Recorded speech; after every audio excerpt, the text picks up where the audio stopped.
সালামু আলাইকুম। ঈদ মোবারক। না, আমাদের পবিত্র ঈদ উল ফিতর শেষ হয়ে গেছে, তবে আজকের ভিডিওটা আমার কাছে আরেকটা ঈদের খুশির মতো মনে হয়েছে। বাংলাদেশের প্রত্যেকটা প্রবাসী যারা মধ্যপ্রাচ্যের যে সকল দেশে আছেন, আপনাদের প্রতি ভালোবাসা, শ্রদ্ধা। আর আপনারা নিশ্চয়ই সবাই আমার সাথে একমত আছেন যে আরব দেশগুলোর প্রতি আমাদের ব্যক্তিগতভাবে কোনো অ্যালার্জি নাই। এই দেশগুলোতে কর্ম করে আমরা আমাদের পরিবার, জীবিকা সবই চালাই, কিন্তু যখনই মুসলিম কমিউনিটি হিসাবে আরবরা নিজেরা ইরানের বিরুদ্ধে মার্কিন যুক্তরাষ্ট্রকে প্ররোচিত করে, যখনই ইসরায়েলকে সাপোর্ট করে, তাদের ভূমি ব্যবহার করে ইরানকে ডিস্টারবেন্স করে, তখনই আমরা নীতিনৈতিকতার জায়গা থেকে আরবদের বিরুদ্ধে অবস্থান নেই। তো তার মানে এই না আমরা আরব রাষ্ট্রগুলোর বিপরীতে আমাদের অবস্থান। আজকে চাঞ্চল্যকর এক দাবি করেছে ইরান। মধ্যপ্রাচ্যে যুক্তরাষ্ট্রের যতগুলো সামরিক ঘাঁটি আছে সবগুলো ঘাঁটিকে ধ্বংস করে দিয়েছে ইরান। ইরানের সশস্ত্র বাহিনীর জেনারেল স্টাফ যিনি মুখপাত্র আছেন ব্রিগেডিয়ার আবুল ফজল শেখারচি, তিনি এই তথ্য দিয়েছেন। মধ্যপ্রাচ্যে মোট যুক্তরাষ্ট্রের 17টি সামরিক ঘাঁটি ছিল।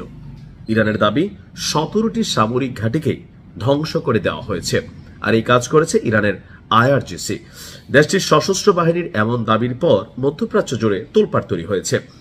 ইরানের সংবাদ সংস্থা মেহের নিউজ এজেন্সি এই প্রতিবেদনটি প্রকাশ করেছে। এক সাক্ষাৎকারে আমাদের এই জেনারেল বলছেন, পশ্চিম এশিয়া অঞ্চলে অর্থাৎ মধ্যপ্রাচ্যে যুক্তরাষ্ট্রের স্থাপিত 17টি সামরিক ঘাঁটির সবকটিতেই ইরানের শক্তিশালী বাহিনী আপনার হামলা চালিয়েছে এবং প্রত্যেকটা ঘাঁটি কম বেশি ধ্বংসপ্রাপ্ত হয়েছে। এমনকি যুক্তরাষ্ট্র তাদের ঘাঁটি এবং তাদের সেনাদেরকে সুরক্ষা দিতে ব্যর্থ হয়েছে। কিভাবে ব্যর্থ হয়েছে?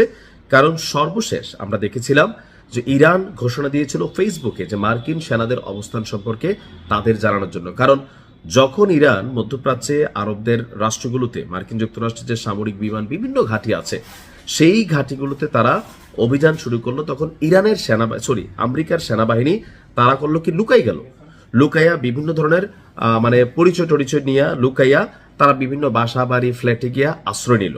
এমনকি তারা প্রমাণ করার চেষ্টা করলো যে তারা আসলে যুদ্ধে নাই, তারা এই দেশে এমনি বেসামরিক নাগরিক হিসেবে বসবাস করে। তো ইরান যখন এই তথ্য জানলো তখন তারা বলল যে আরবরা ভাইরা, তোমরা আমার ভাই, তোমাদের সাথে আমাদের কোনো ভেজাল নাই, তোমাদের এখানে আমাদের কোনো অভিযান নাই, শুধুমাত্র এই মার্কিন যুক্তরাষ্ট্রের সেনাবাহিনীগুলো কোথায় কোথায় লুকাই আছে কার বাসা বাড়িতে আমরা গণহারে অভিযান চালাইতে চাই না, তোমরা তথ্য দাও। তো সেই বক্তব্যের পর অনেক জায়গায় ইরান সুনির্দিষ্ট অভিযান চালিয়েছিল, অর্থাৎ মার্কিন সেনাদের মধ্যে একটা বড় অংশ অনেকে দেশে ফিরে গেল। আমেরিকা তাদের যুদ্ধ বিমানগুলোকে দামি দামি যেগুলো আছে সেগুলোকে সরিয়ে নিল এবং সেনাবাহিনীর মধ্যে যাদের জীবন সন্দেহজনক ছিল তাদেরকে ঘাঁটি ছেড়ে বিভিন্ন জায়গায় বেসামরিক নাগরিক পরিচয়ে তাদেরকে সার্ভাইভ করতে হলো। অর্থাৎ ইরান বলছে যে এই মুহূর্তে ইরান মধ্যপ্রাচ্যে টানা, এই যে আপনারা যারা আছেন আপনারা তো জানেন অনেক দেশে ফ্লাইট বন্ধ, অর্থাৎ ইরান খেলছে, ইনশাল্লাহ আরো খেলবে। ভালো থাকো।